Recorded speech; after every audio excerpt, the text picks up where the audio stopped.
Well, hello, you lovely, lovely, lovely, lovely human beings on the planet Earth. How are ya? How's it been? Missed you guys. It's been a whole week. We do these every week. And sadly, you guys, with that being said, we are officially at the season finale of season one, you guys. Yes, all great things come to an end temporarily. Temporarily. We're not going anywhere. We will be back next season in a couple weeks. And you guys, we have something special. We have something so special. And not the way The Rock used to say to Kurt Angle when Kurt Angle would act like a little punk. The Rock would be like, "You're special," because he has special gold medals. I don't know if you guys remember the way he used to troll Kurt Angle. It was great. No, not that type of special. It's another type of special. And this was the kind of the brainchild of my co-host there, Vince Eustace. And he is the man with the master plan, right?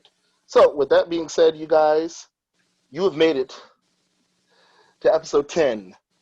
That's right, episode 10. I can't think of anything creatively 10-wise, but You could you made it do to episode. Ty Dillinger, 10. Ah, there you go. Perfect 10. Boy, what happened to that guy? AEW, I guess. I don't even think, boy, I guess when you have to bring up somebody to reference a 10, I'm sure there's 150 other thousand people you could think of. It's also The Bo fact that Derek running with the braids. She was a 10. another one, another forgotten gem. You're just thinking of the most washed up shit imaginable. Was Pearl Jam the album 10 named after Mookie Blaylock? I think that was the name of the album. Yeah. I don't know. I'm just coming I'll up tell with you what, they're about to do Fast and the Furious 10.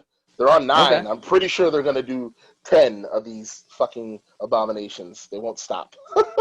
But that's for another episode, you guys. Yes, we are on episode 10. I am your host with the most.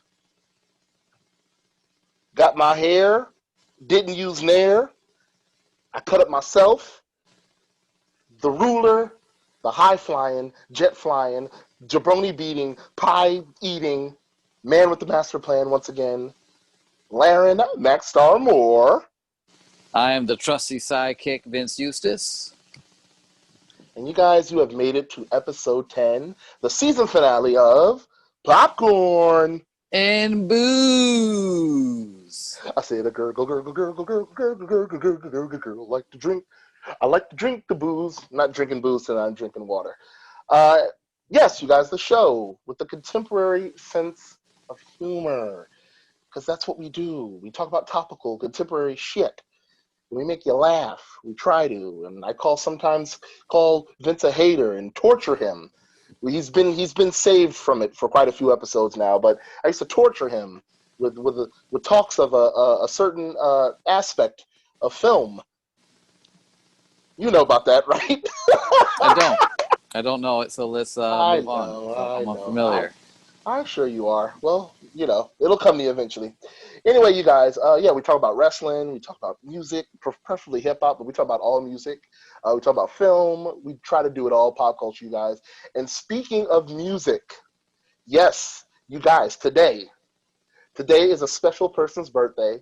And since this episode was the kind of the brainchild of my co-host here, Mr. Eustace, I'm going to let him introduce what today is and why this is such a special episode. Take it away, Vince.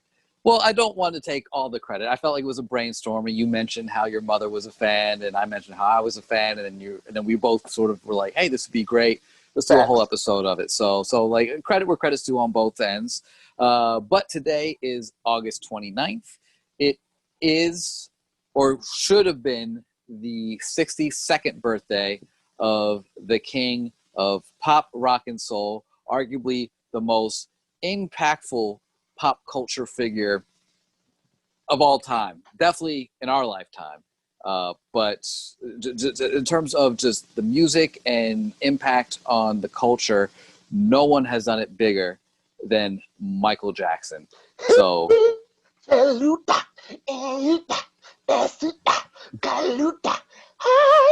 All right. That was my So we will Michael. be doing an episode just paying tribute to the king of pop, rock, Oh, and man. soul from the kings of pop, corn, and booze. See what you did there. Look at that. And that indeed we are. You guys, yes, the man, the myth, the legend, the greatest, arguably top five. In they put top fives in certain genres, especially musically, entertainment period wise, but they definitely do it musically. And Michael Jackson easily is in the top five in music period of every genre. Maybe even number one for some. Well, I'm Definitely biased. top I'm going to five. say number one. I'm Well, that's biased. great. I'm saying number Hey. one.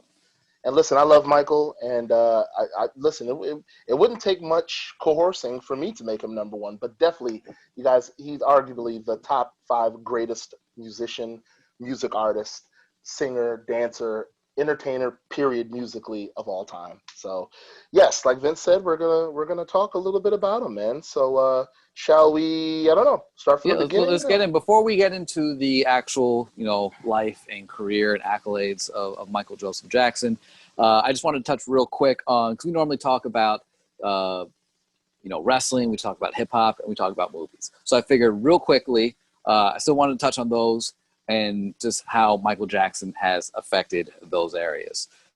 So obviously with music, he's the king of pop, we said, but since we normally talk about hip hop, he's been a huge influence on a lot of rappers in terms of just, sort of swagger, style. Not to mention that a good number of his songs are sampled all throughout hip hop, whether it's like old school Jackson 5, which are very popular samples, to even his later works from Off the Wall, Thriller, even like Dangerous. He's worked with Biggie. He's worked with Heavy D. Very true. He's worked with Jay-Z. He's like he's just been a fan of. Apparently, he was a secret fan of hip hop. He wasn't always mentioning it, but that was definitely something he was into. So he had a big impact on hip hop. Movies, real quick. He was in The Wiz, the retelling of The Wizard of Oz as Scarecrow. And urban. People always want to say it's a black version, and it was predominantly, if not all, a black cast, true. But I actually had a teacher when I was in school years ago clarify that. And he was white, actually. And he was like, it's not a black version, it's an urban, soulful version of it. That's it. People try to narrow it down to the black folks. Ooh, it's a jungle music version, or they like to bubble us in. It's just a soulful, more urban version. So exactly. He had a cameo in the second Men in Black movie, playing a black agent, which is pretty funny. Oh my God. And then also Moonwalker. just like Moonwalker was technically Moonwalker. a film. Oh my God, that's one of that was a movie. That was his biggest movie. I used to wear that VHS out all the time. Anytime a friend came over to watch, I would make them watch it. In fact, I converted some friends to Michael Jackson fans because of it. But then we watched it so much, I probably turned them off Michael Jackson. Right. And then just Captain EO. Captain EO, exactly. He worked with Scorsese on Bad, John Landis on Thriller. Mm-hmm. He was good friends with Steven Spielberg. Wanted to play Peter Pan and Hook. Didn't get to happen. I mean, it probably worked out better that it was Robin Williams. Yeah, I don't know how that would have looked, but Michael was like 30 at that point. Exactly. Well, I mean, the whole point was it was older. Yeah, it was an older Peter Pan. Still, that'd have been odd. And then just his references in movies, like I remember Ferris Bueller's Day Off. Like a bunch of the dancers were doing the Thriller dance.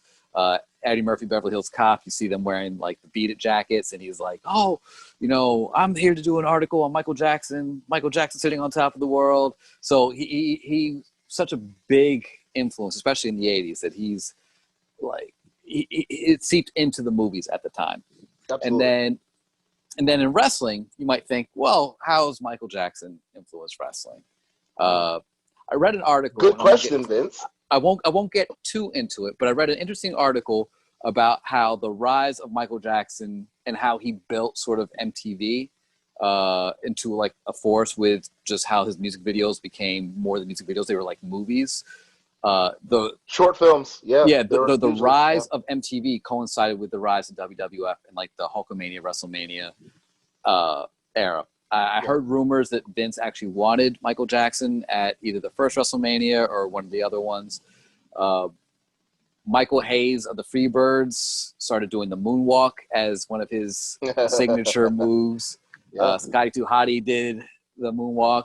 Even today, you've got Street Profits and Montez Ford sometimes would be wearing the Michael Jackson stuff and the one singular glove. But one of my favorite stories, this will be real quick, about Michael Jackson's influence on professional wrestling is Chris Jericho is a huge Michael Jackson fan. And he said that he got the idea for coming out standing with his back arms spread out like that was he saw a Michael Jackson concert in like Mexico or somewhere when he was touring. And when it started, Michael Jackson popped up on stage back to the audience and he held his arms out like that and stood there for, he said, seemingly 5 hours. And then finally, like when he like moved, it was like, bam, and then like the concert started. So Chris Jericho was like, "Man, I'm jacking that." Yeah, I that was so cool. I want to do that. So one of Chris Jericho's most iconic entrances and how he poses was influenced by Michael Jackson.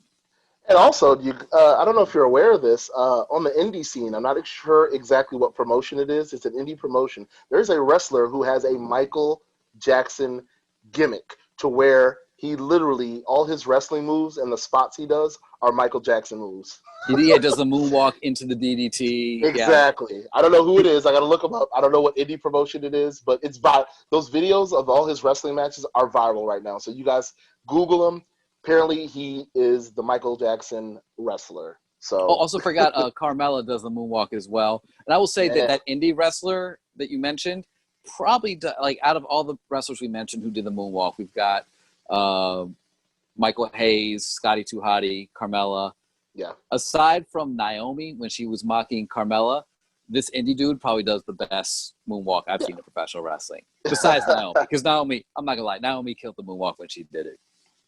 And let me tell you, indie wrestler guy, that is quite the accolade to have, to be known as the wrestler that has the best, not your skill set, not your wrestling psychology, not your in-ring psychology, the fact that you do a damn good moonwalk. That's right. That's what you're going to be. You're the moonwalk champ. They're going to make a belt for you, pal. Well, let's dive right into this, man. Before I give the floor to you again, and we kind of start from the beginning, and we're going to kind of bounce back and forth about what we know. I just want to kind of list off Michael's accolades, starting with his studio albums. And I made a point of telling Vince this, and he obviously already knew this, being a fan of Michael. A lot of people attribute Off the Wall and obviously Thriller, but Off the Wall as his first like official solo album, or his first official brush with being a solo artist. What people don't realize, Michael actually had a couple solo albums as a kid, even while he was with the Jacksons before then. So he had an album, and it looks like some of these were maybe even EPs or not full albums, but yeah, it was like it was the format was like 8-track. But his first official album was Got to Be There. Yes. And that was 1972, which Michael was still a youngin'. And then Ben, of course. So you guys, he did have the Ben album, which I believe that album was dedicated to Ben the Rat, right? That was it's named after the song which he wrote for the movie Ben about the rat. And he was nominated for an Oscar. I think he performed at the Oscars. And that was the same year, 72, both albums. Yeah, he dropped 2 the same year as a kid. They both were LPs, by the way, so they were full albums, you guys.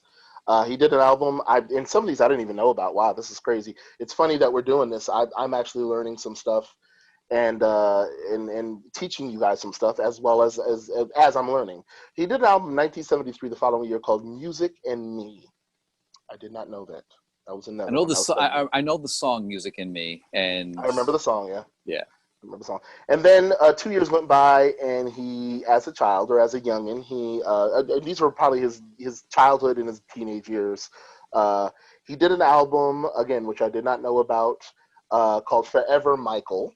That was another one. I don't know if you're familiar with that, Vince. For some reason, I think because I was such a big Michael Jackson fan at the time, I remember being at some record store and I saw the tape for that. And I asked my mom for the tape, and I think it was like on sale. So I actually had the tape for that album.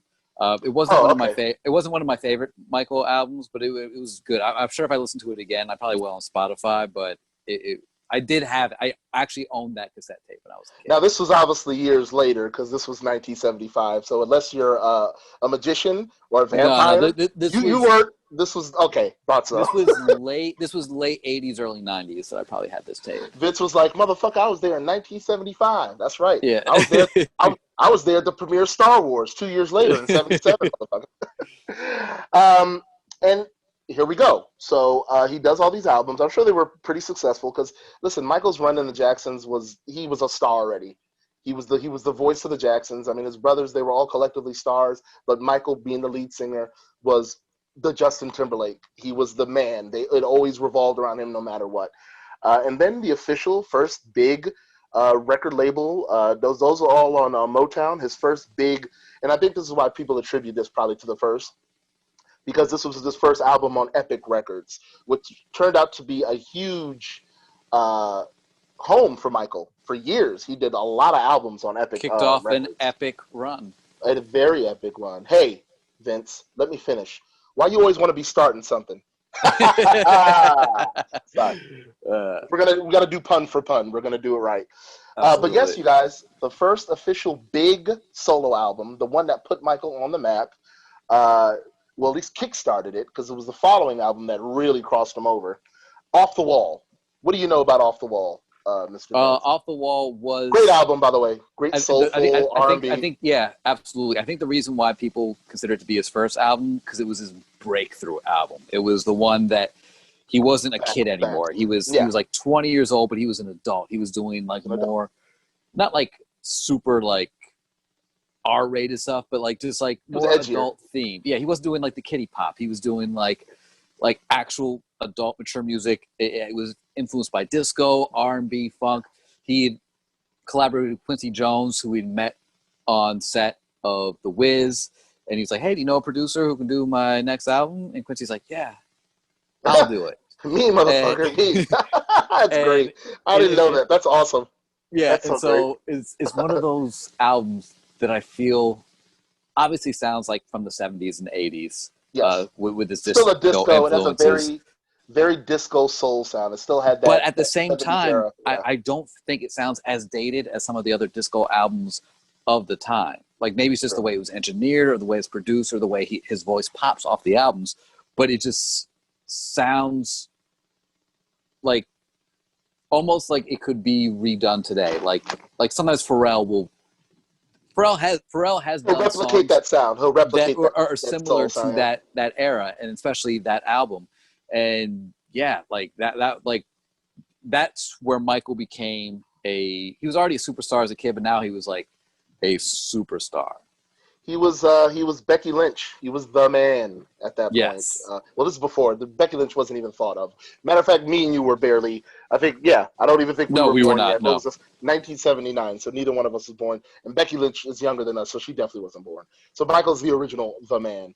Also, this broke him from under the umbrella of Motown. Again, he was no longer a Motown artist. He was on Epic, and like you said, he was 20. Some notable singles: "Rock with You." Great song. One of the biggest singles on that. "Don't Stop Till You Get Enough," or was that Thriller? That was, no, it was definitely "Don't Stop Till You Get Enough" on Awful. You know, I think about that just real quick, and all I can think about is Chris Tucker in Rush Hour 2 singing that. Yeah. In baritone. Classic scene, by the way. So when I was a baby and like listening to Michael Jackson and got into Thriller, my parents were playing that old "Don't Stop Till You Get Enough." And I was like, "Who is this?" I'm like, "It's Michael Jackson." And I didn't believe them because his voice was at such a high falsetto. Yeah. I was like, "This sounds like no, this is someone else." And they were like, "No, this is Michael Jackson." And Michael's the king of falsetto, dude. He's always had an incredible range. So it's not to be confused. It's when you think about it, you're like, yeah, that's about right. But yeah, you guys, that was the one that kicked it off. That was the Michael we now know of as a solo artist. And then, ladies and gentlemen, from the popularity of that album, from the popularity of his childhood, from the popularity of The Wiz, and all the great musical things and producers he was working with, and Quincy Jones especially, we get to an album, the next album, which came out a year before I was born, and a year before you were born, right? No, came out the year. It came out.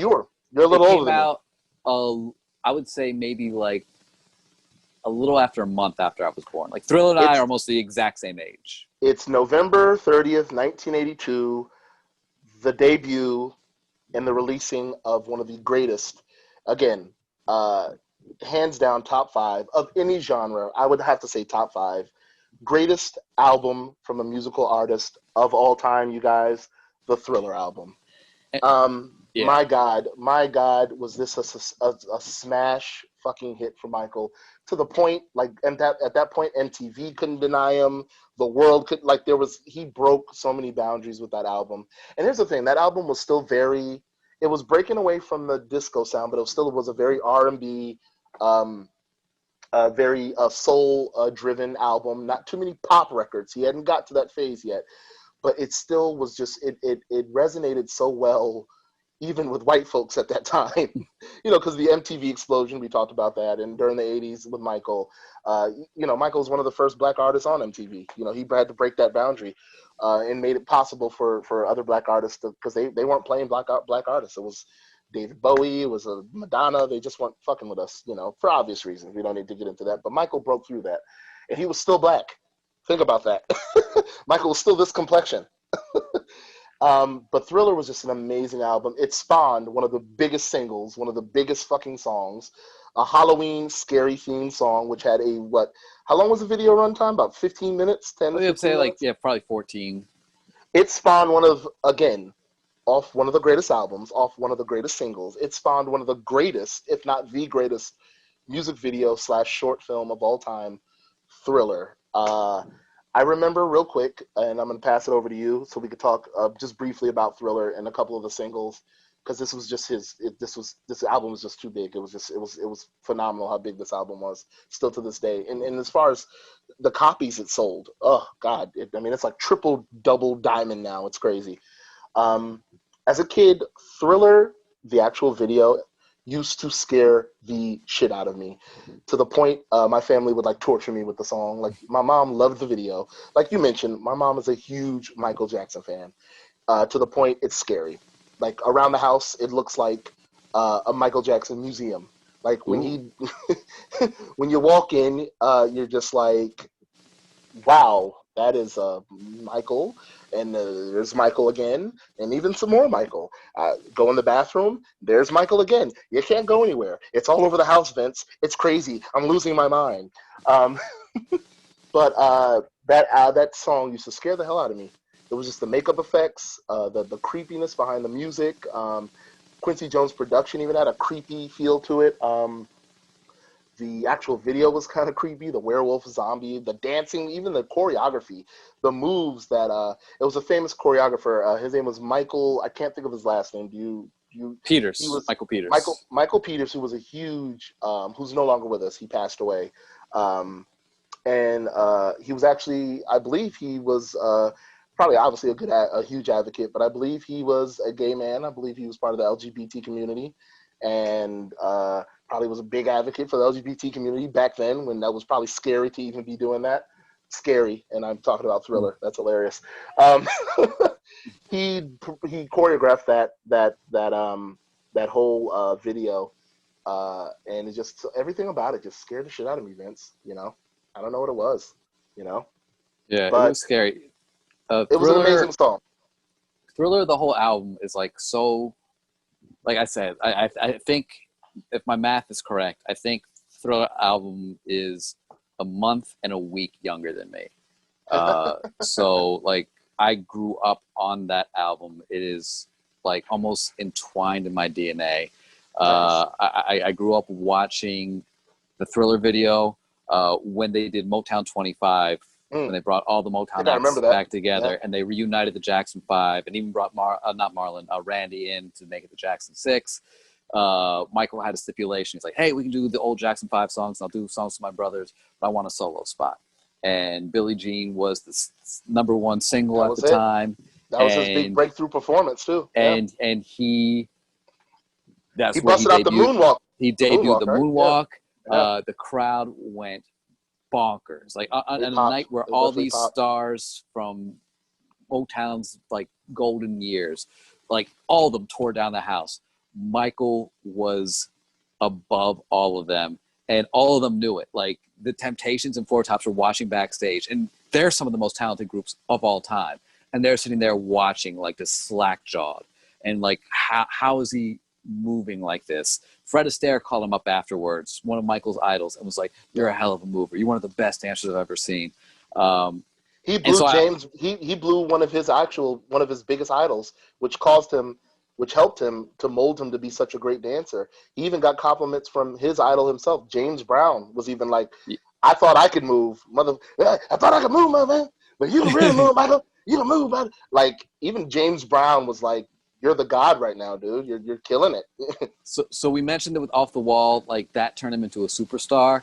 Thriller, and that Motown 25 performance put him what's above superstar. It's like rarefied air. It's like, all right, there are some superstars, and then there's like this like he became at such a young age like an icon. He just captured the imagination. Everyone was so thrown off by the moonwalk. They're like, "What, you're moving forward and backwards at the same time?" Like it was like water cooler conversation where they're just like everyone was talking about it. And yeah, like Thriller to this day is the blueprint for what a lot of musical artists, especially pop artists, do for their music, and especially the music videos. Like all the music videos now are like super cinematic and just more than just like standing in front of like a white background and playing the guitar. It's like he really changed the game.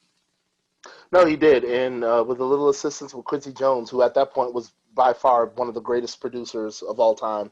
He was already a legend at that status. So you bring those two together, and you got magic. And Thriller is just an amazing album. Again, great singles. "Wanna Be Starting Something." I made a joke about that earlier. One of my favorite songs off that album. "Baby Be Mine" wasn't a single, but it was a great song. I just actually came across that one. I thought that was on Off the Wall, but you told me it's on Thriller, and it is on Thriller. Obviously Thriller was a big one. What was another big single? PYT. Pretty Young Thing. Absolutely. Yeah, which is I feel it was big at the time, but I also feel like that's a song that has aged very well. Like a lot of younger generations hear that song and are like, "That's one of my favorite Michael Jackson songs." It just, for some reason, maybe it's because it's sort of just like light and fast and just talking about like, you know, wanting to get with a girl and like something. It's like, oh, it's just like a really cool song, but also like upbeat and easy to dance to. It was a great song. I love PYT. And that's another song that's been sampled quite a few times. Kanye sampled it for Good Life with him and T-Pain. Exactly. He sampled that. He slowed it down. He actually sampled it and slowed it down and made it a really cool hip hop beat. Amazing album, you guys. That's the one that put Michael on the map. If Off the Wall didn't do it, Thriller was the stamping point where they were like, "This guy is a star."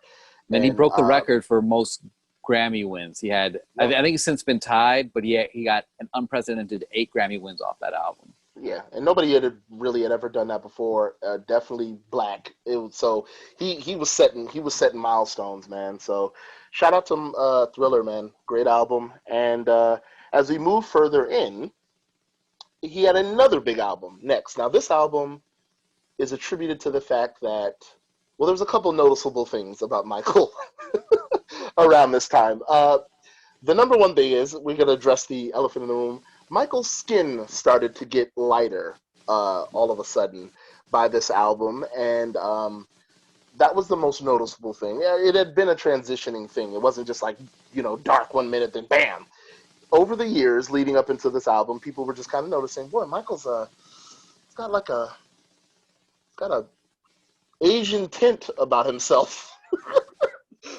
What's going on? And it was transitioning into this album. That was one thing that was noticeable.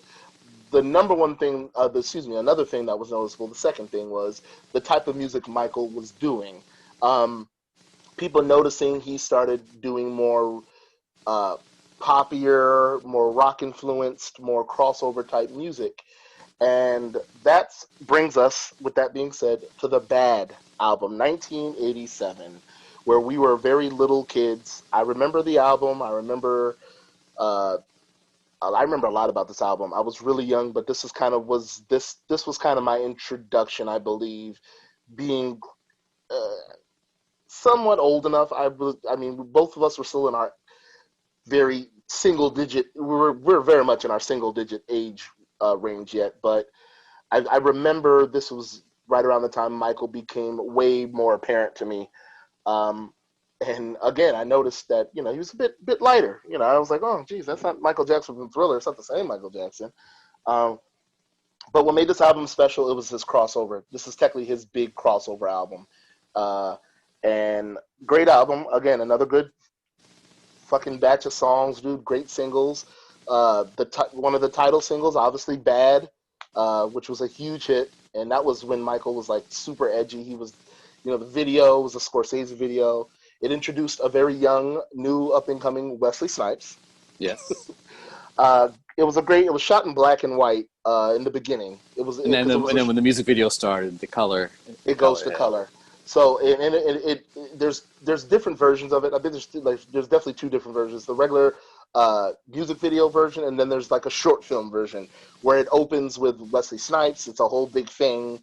It's all in black and white, and I remember seeing both versions. It's actually interesting. I was watching the beginning of that the other day, and like he plays a prep school kid, a black kid going to a predominantly white private school. Yeah. And he's taking the train there's back. like this whole thing. There's like this whole thing before it gets to the subway. I think we talked about this, and there was a bunch of like white dudes coming up to him and be like, "Hey, Daryl, I didn't really think you were going to do that well this year, but you surprised us all. Like, good job. I'm proud of you." And he's like, "Thanks." And then when he's on the train later, there's another black dude on the train who sees him hanging with his white friends. When all his white friends get off to get closer to like sort of like the not great neighborhood that he lives in, the guy asks, like, "How many guys are proud of you?" And he's like, 3. And the guy's like, "Shoot, I got 4 guys proud of me."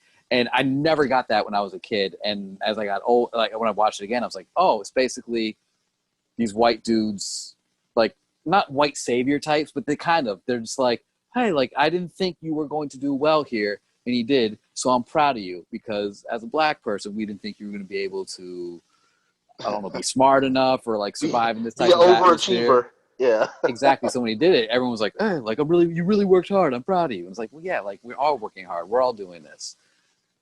Yeah, it's like black people get a job at McDonald's, and oh my God, it's Calvin got a job. Exactly, you have made it to the Mecca, motherfucker. You work at Vons, because that's just black people can't even. Like Chris Rock said, for white people, the sky's the limit. For black people, the limit's the sky. So. So that's funny you brought that up, but yeah, great song, dude, and funky as hell. That the track, the instrumental, I believe a lot of that production was helmed by Jimmy Jam and Terry Lewis. I think he linked up with them at that point, who was doing a lot of stuff for his sister, who was a big star during that time, Janet, Miss Jackson, if you're nasty. I'm sure you get that reference. That's the whole nasty girl. There was a Dirty Diana was a big single off of that. Bad. What was another big one? Smooth Criminal, which is my actual favorite. That's my favorite Michael Jackson music video of all time. Like I know Thriller's the biggest, and there's other videos, but for me personally, Smooth Criminal is my personal favorite. Yeah, no, Smooth Criminal's dope. I love that song. I remember the video. I remember seeing that as a kid. I remember all that. That was right around the time Moonwalker came out too. He did a lot of songs that you actually saw. Smooth Criminal was a part of Moonwalker. Like it was the Moonwalker kind of movie was based around Smooth Criminal. The kind of the Bad album, but definitely around Smooth Criminal, that single in particular. Another great album, you guys. Another one. This was the one that I said pretty much. This is the crossover album for Michael. This was the one where people were noticing his crossover appeal was more pop. It was more catering to rock, not entirely R&B. Which brings us to the next album, which is my favorite Michael Jackson album, because I was a little bit older at this time. I was still a kid, but I remember it. I remember my mom having the cassette tape, or even, I believe, CDs were a thing at this point. So we jumped to 1991, November, that is. I'm noticing a lot of November releases. No? Yeah? Kind of. Late. They're always late in the year. He was the late in the year guy. But we jump to 1991 and we come to my personal favorite. I told Vince this. My favorite Michael Jackson album of all time, the Dangerous album. Another album that was noticeable for a change in sound.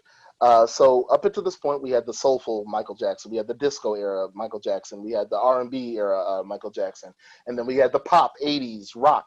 Because he had to keep up with artists like Madonna and David Bowie at the time, so he was, inheriting a lot of that '80s pop sound and was doing it better than them. By the way, don't get me started, because even a lot of white artists were like, "This Michael guy is incredible.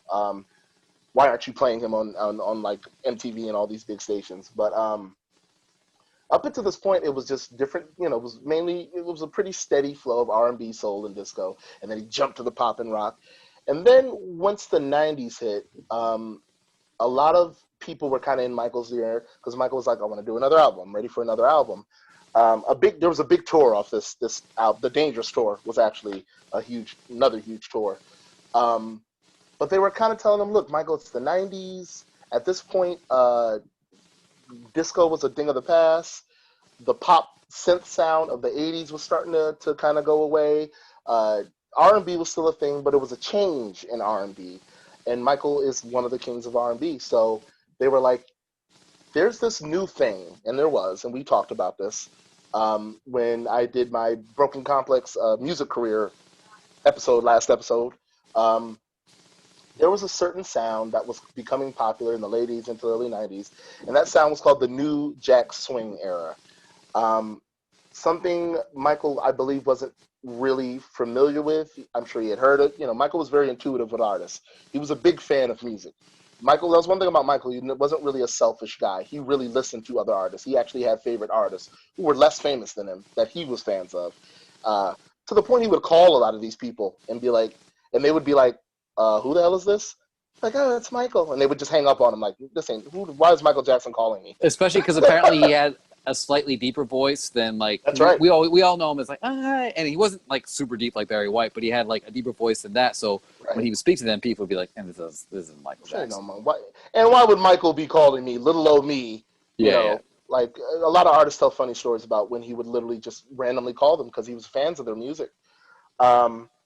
So he wanted to do another album, and he went to, he wanted to go with what brought him to the game.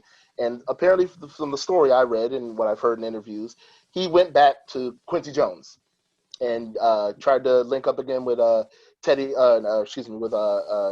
Jam and Terry Lewis.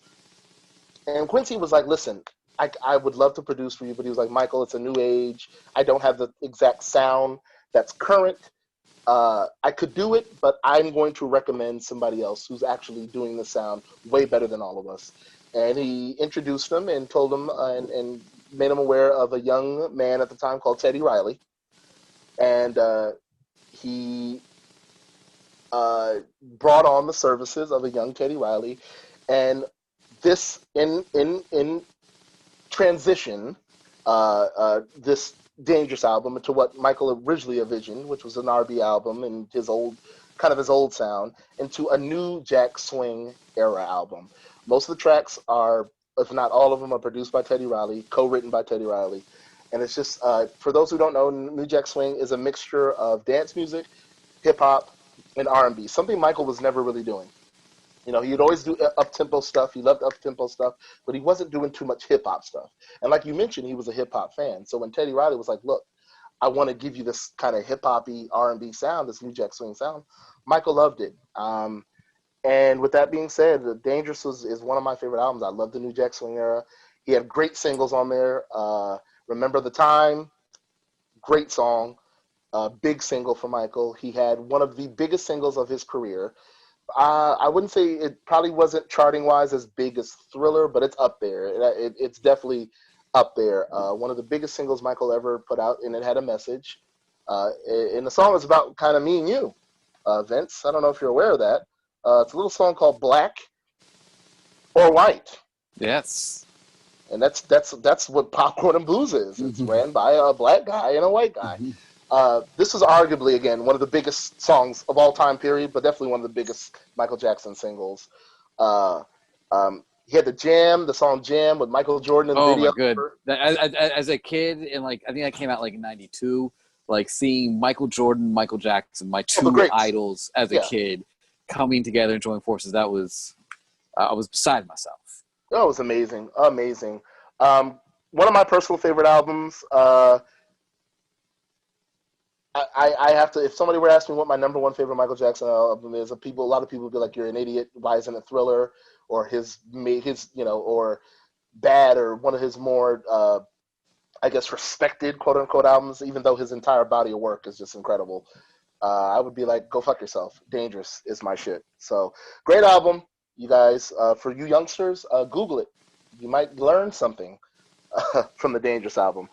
And then we moved forward. A couple years went by, and I'll kind of let you. I remember when this album came out, it was kind of a greatest hits type thing he was doing. It was a double album. It was a History, double I'm album. assuming you're talking about. So We're talking History, about, book one and yes. book two.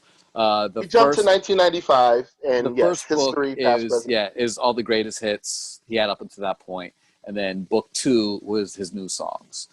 So he had Scream, You Are Not Alone, Earth Song. Blood on the Dance Floor? No, not that was an actual album, wasn't it? Yeah. But that was the album he did. The Earth Song. Yeah, Earth Song. I said. Yeah. He had the song with Biggie this time around, which is actually, right.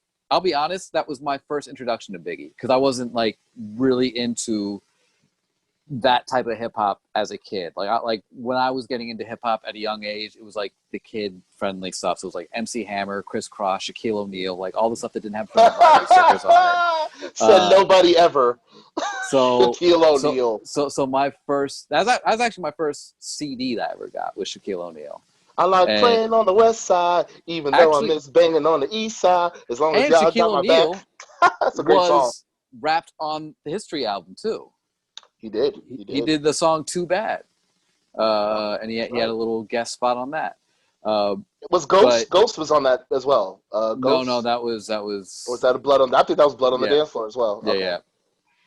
Well, yeah, no, that pretty much narrows it down. It was kind of a greatest hits mixed with a couple new songs. Scream, obviously, another.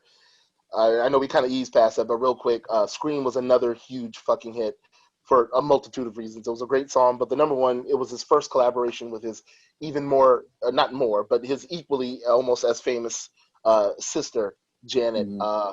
This was the first collaboration they ever did up until that point. This was 1995, and they both had been in the game easily at this point for like 20 years plus, and they never did any music together, and they finally did this song together, and it blew the fuck up. I remember the video. I remember when Fox premiered it, like they used to premiere all of Michael Jackson's videos.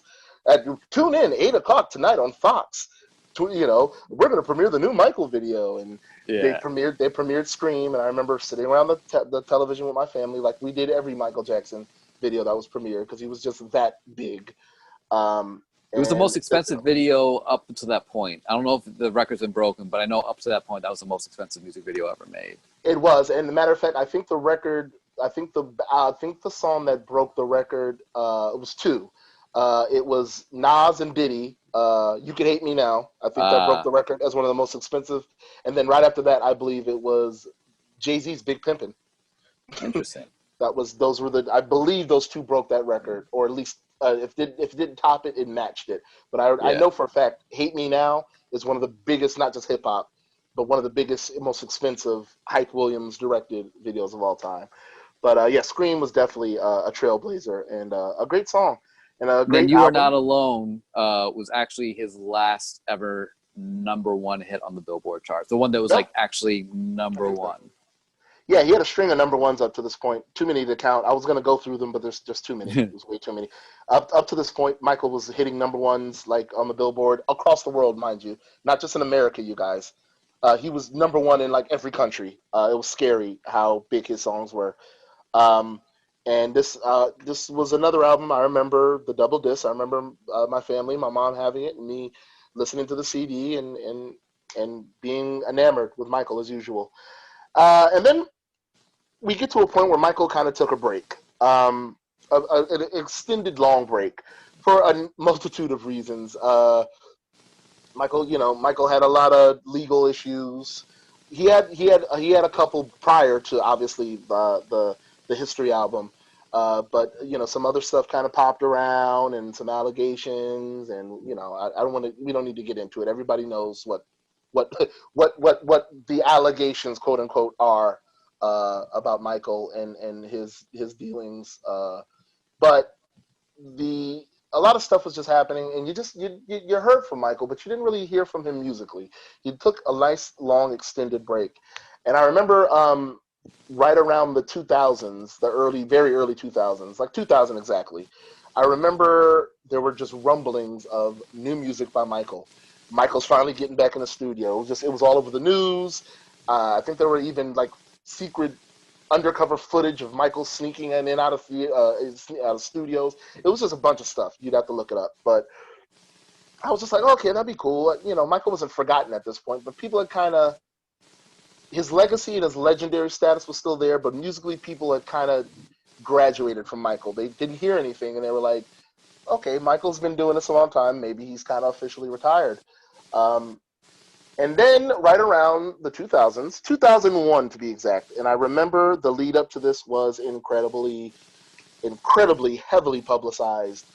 And it was the comeback of Michael Jackson after not doing music for a number of years, definitely any original music.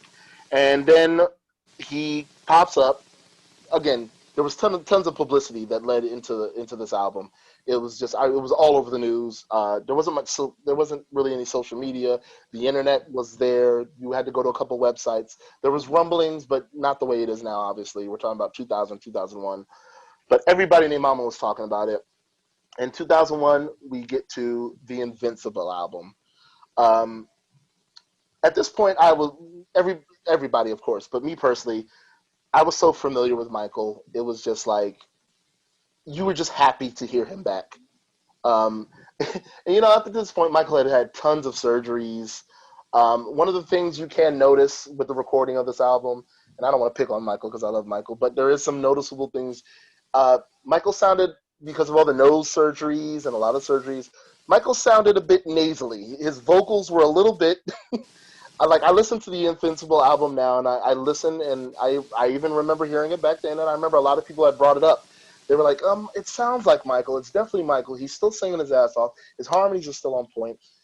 But it's something about his voice, and it was just, the surgeries and all the stuff Michael, drug-wise and the surgeries and everything he was dealing with during that time. It was just kind of catching up to him a little bit. So you can hear in some of the recordings, I don't want to say Michael was struggling, but it's a bit nasally. The vocals weren't as clear, and I'm pretty sure, this is 2001, technology advanced. I'm sure they tried to clean that up as much as possible. And all in all, even with that, it's still a great album. There's a track on there. I think it's Unbreakable, which is one of the first tracks. I believe, matter of fact, it might be the very first track on the album that features Biggie, but it's a recycled verse. It's a recycled verse from Biggie. From a Shaq album. Yeah, there you go. See, I didn't know that, but I know it was a reused, recycled Biggie verse. One of my favorite songs on that album. And then he had a title track song called Invincible, which is another great. It had an unnamed rapper. They don't credit this rapper. I don't know who the hell it is to this day. I don't know who that is either.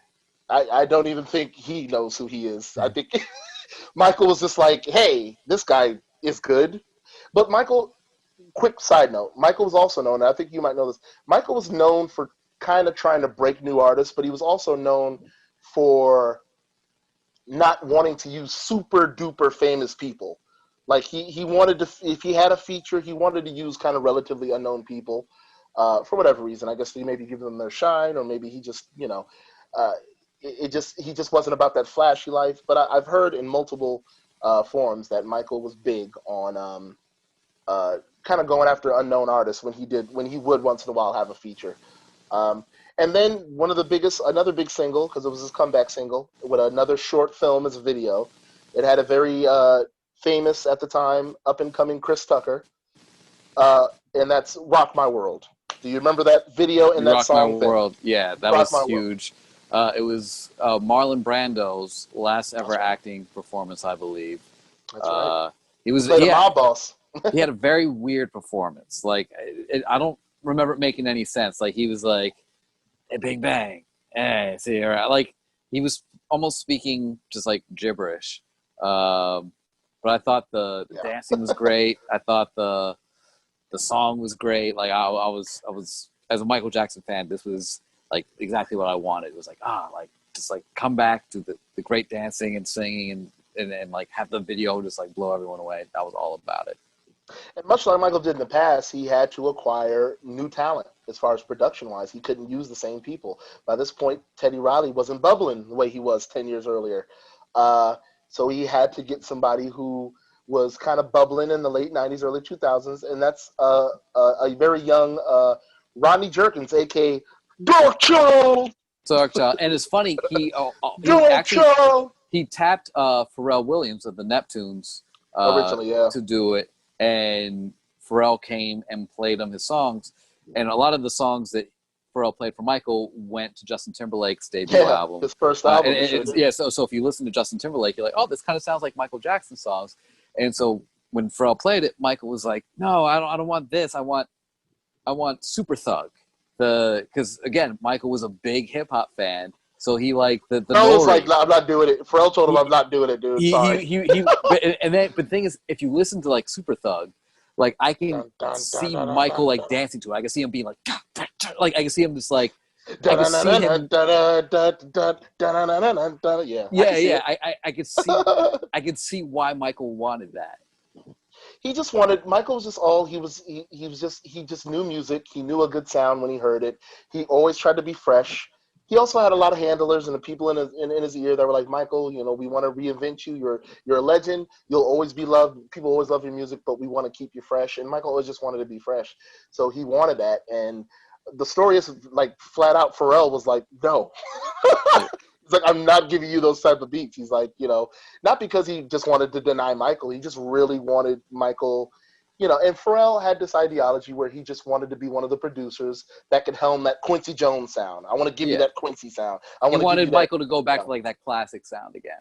And Michael, I'm sure he was enamored and was like, because he loved Pharrell. To the point, there's a funny Pharrell story where when he started finally, once Michael was like, maybe you should work with Justin Timberlake. You should work with somebody else on that. And Pharrell was probably crushed. Which I feel bad for Pharrell too, because I love the Neptunes. They're one of my all-time favorite producers of all time. But I feel so horrible for Pharrell because I knew those beats were predominantly for Michael originally, and he had to. Now I don't want to say settle because no knock to Justin Timberlake, he's a talented artist even back then. But there had to be a piece of Pharrell's mind that was like, God, I have to settle for Justin. I could have had Michael. Yeah. And he loved working with Justin. Like him and Justin had magic, Pharrell and Justin. Well, Justin also, I heard, originally wrote the NSYNC song Gone for Michael. It was like one of the first songs Justin Timberlake had written for someone other than himself. And it's like, hey, Michael, I'm a huge fan. I want you to have the song. And Michael was like, oh, yeah. Like, I like it. Let me get back to you. And then he was busy, didn't get back to him. And then enough time had gone by that Justin was like, oh, I haven't heard from him. I like the song. I'm just going to do it. Yeah. Why don't we do it on our album? And then they recorded it, and Michael hit him up, was like, hey, like, can I have that song? And Justin's like, I already recorded it. It's for our group. And Michael was like, all right, cool, great. All right, later. Like, he wasn't upset about it, but No, he wasn't. He wasn't. And actually, he was a big fan of Justin. And the funny story Pharrell tells is when he was in those studio sessions with Justin, recording Justified, Michael at one point called him. And it's the infamous story Pharrell tells that when Michael called him and he picked up the phone, he was like, hi. And he's like, oh, this is Michael. Oh, yeah. Pharrell's like, who? He's like, oh, it's Michael. Apparently, Michael was like stuffing his face with chips and eating as he's talking to Pharrell. But they said Michael was a trickster. They said he was a pranker. He liked to do jokes. He liked to be funny. A lot of bodyguards that worked for Michael said that they would bodyguard for Michael, and Michael would do stuff like run up behind you and scare you, and just do silly things that because he was a big kid. He was a big kid at heart. Which kind of got him in trouble, because he loved being around children, and people would think things, and again, allegations stirred up. But Michael was just a big kid at heart, and I think that's genuinely really what it was. He never had a childhood, and in the conclusion of this whole Michael saga, we'll get into that later on. But Invincible was actually his last album before he passed away, unfortunately. He did no more. He's got a couple posthumous albums. which we will get to in part 2, folks, because there's so much to cover about Michael. There's still a lot more. There's even some stuff we need to backtrack and get. Um, but we will talk more about the posthumous stuff. We'll even dive deeper into some of the albums. We didn't really get to dive deep into even the albums. Like we talked about some things, but we want to cover Michael's life, and we want to do it justice, and we don't want to just, again, like with my episode, you don't want to just cram somebody's legacy. Not, I don't have a Michael Jackson legacy. Hopefully one day, Vince, and hopefully one day you could, be at my funeral and be like, "Boy, that Max Star, he could have been the next Michael Jackson. He would have just, if he would have just lightened his skin up and learned how to kick, he'd have been great." I Now would it's love time to start spitting. On the right? grave. But we wanna do Michael justice, and we talked about a lot about Michael. But in part 2, we want to kind of delve deeper into his life, his childhood, like get more into details about stuff, and not talk so much about just the music, but talk about his life as well. And Vince, talk do about you? his Yeah, about his impact he had on everyone pop as culture. Yeah, well. Yeah. I before we close out, I just want to say one of the reasons why I'm such a big fan. Uh, yeah, besides me because getting, yeah, besides getting enlighten us. into it, besides getting into him super early and just feeling the music, I look back on uh, my life now, and it's always had Michael Jackson as my soundtrack. In fact, like Yeah. if you ask anyone I grew up with, they're always say, "Oh, he's the kid who always would dance to Michael Jackson," and I would dance to talent shows to it. It was a way that I sort of got confidence, and like it was a way that I was able to perform in front of other people. I was able to just like my friends will always make me like dance when I go out and stuff. And I feel like it's one of those things that, in a weird way, has led me into my career path of acting and being an entertainer. It's actually something that has, I believe, in a weird way, led me to my wife. Because I wouldn't Oh, come to nice. LA if it Yeah. weren't for like all these little things happening. One of the first things we bonded over was music, but also like my last night of when we worked together, like we sort of like danced together. And then I kind of impressed her a little when we went to a friend's birthday Oh, party and danced to oh, Billie Jean. So, that's uh, sweet. so like Michael Jackson, like everyone loves music, everyone's fan of stuff, and it's like I'm not exaggerating when I say like I don't think like I could like he's always going to be like he's a huge part of who I am and like my life story, and like I like without that, I mean I would still be who I'd be a different person, but like Yeah. he's been so influential on my life, like I can't even just put it into words. I can't describe it. That's incredible, man. Like I said, starting this off, man, we did collaborate on this whole idea of doing this episode, but and ultimately now doing a part 2 next season. Um, but the number one thing is you expressed to me how big of a fan of Michael you were and are still. So I was just like, we got to do it some justice, and then I think Vince, you kind of inspired me to be like, this is right. We should really focus on it. And again, today is his birthday, so that's definitely a plus. We gotta, commemorate the man. Although it's not as romantic, I will tell you what Michael means. It's not quite as romantic story. I don't have an entanglement or a love story behind it, or somebody I'm intertwined with romantically or relationship wise.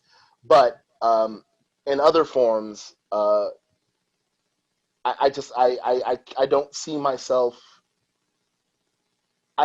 Michael is partially a big part of the reason why I'm a music artist. And I know I'm not the only one. I know there's 150 music artists that are so inspired by Michael, but I can only speak for myself. Uh, Michael was one of the many artists from a singing standpoint that made me want to become a singer, that made me learn how to do harmonies, because I would just listen to his music and his Michael was the king of harmonies. That's another thing we didn't. His harmonies and his background vocals are flawless.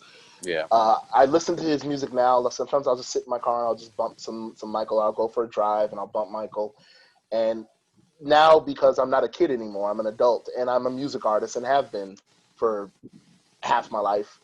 I listen to it from an artistry standpoint. I listen to his backings, his dubs, his harmonies, the production. And when you listen to a Michael Jackson background harmony or just backgrounds, it gives you chills. It gives you chills. His harmonies were just amazing.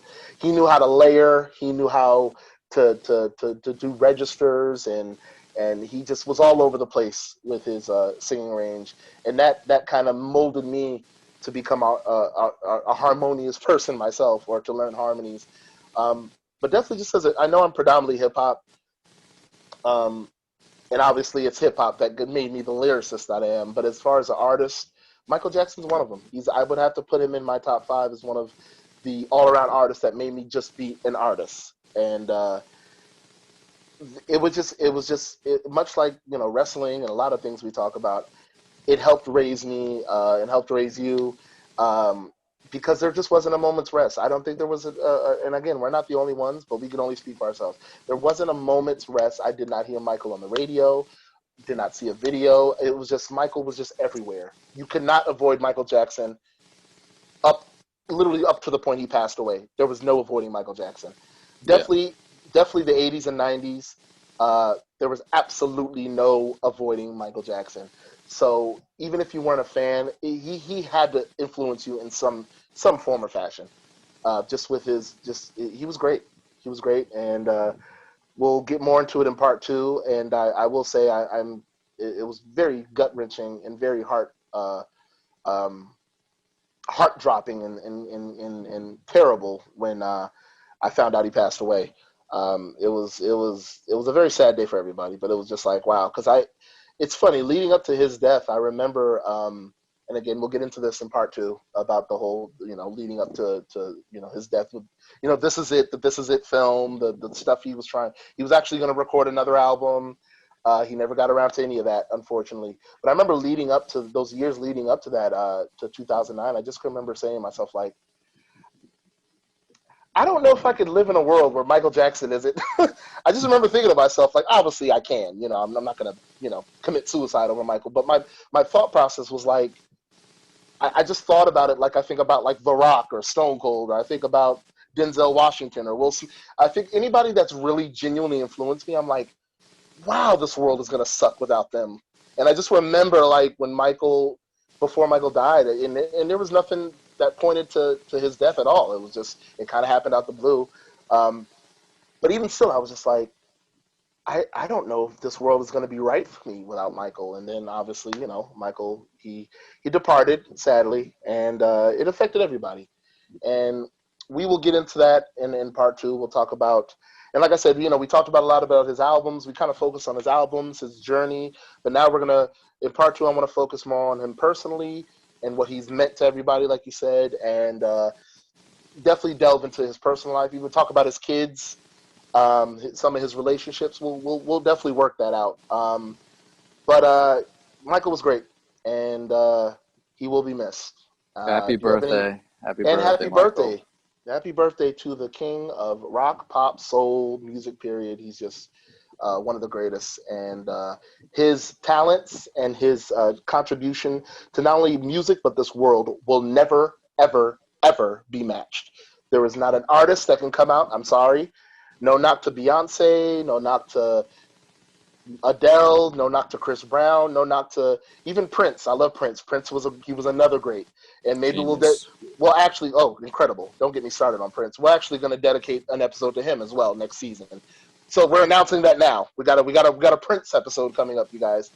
But even as great as Prince was, I just feel there was just something special about Michael.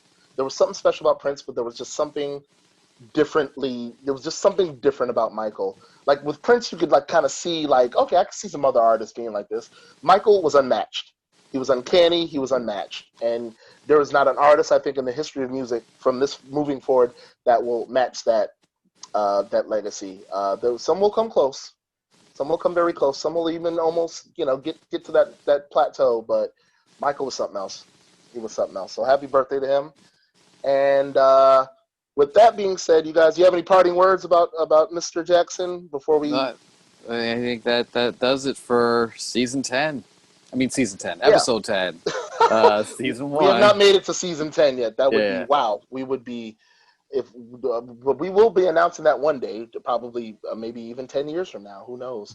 Hopefully, this will be a syndicated, bigger, and off the internet show. We'll actually have a cable network show.